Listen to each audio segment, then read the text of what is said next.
It's a frightening thought for parents. A child disappears. Whenever that happens, we often see police and neighbors join together to help save a life in danger. But getting that level of coordination takes some practice. And today, KXAN's Lindsey Bramson joined federal, state, and local officers for a fake abduction that could save a life in the future.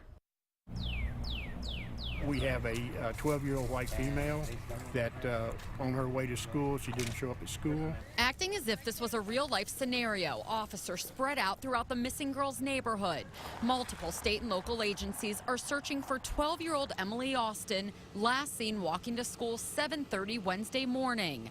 While the scenario is staged, Emily is an actual 12-year-old girl who lives in the area. She's wearing a white sweater, a purple long-sleeve shirt. The sweater has multiple peace signs on it. Roadblocks are set up stopping anyone from coming in or out. Crime scene tape goes up around areas where evidence is found. And even those who live in the neighborhood almost forgot this was a training exercise. At first, I just thought it was something going on for real. I finna call the police. We try to throw everything at these guys that they may see if this actually happens, and we'd rather them make mistakes or learn things, you know, when there's not a life at stake.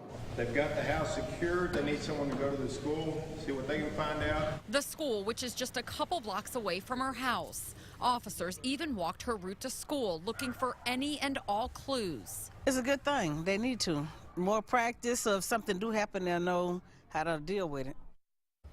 So you're probably wondering how it all turned out. Were they able to find 12-year-old Emily Austin? Well, they did, and she was okay. After nearly a 7-hour search, police found her at a nearby hotel. She spent her day pretending to be a kidnapping victim to help these law enforcement officers be ready for the real thing. Lindsey Bramson, KXAN News. Lindsey, thank you. Going in depth, investigators have several tools to get the word out about potential abductions. Many of us have heard about the Amber Alert system. That national Amber Alert website now features a map showing all active alerts across the country. There it is there. We included a link to that map in this story on KXAN.com.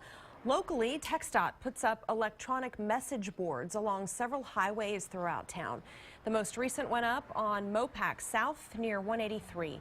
Those signs can send information about traffic issues as well as Amber Alerts for missing children and Silver Alerts for missing adults with cognitive difficulties. Unfortunately, in the last few months, we've seen several local kidnapping cases that ended up not being real. Back in December, at the request of police, we reported that a teenager in Flatonia went missing but was later released. A day later, Flatonia police say she was not abducted. We asked the FBI agent at the abduction training today about whether fake abductions make it more difficult when real kidnappings happen. We treat everything the same. We would rather put the resources in and learn that the child just, you know, ran away or skipped school, and we go find the child to make sure they're safe. Across the country, a child goes missing or is abducted every 40 seconds.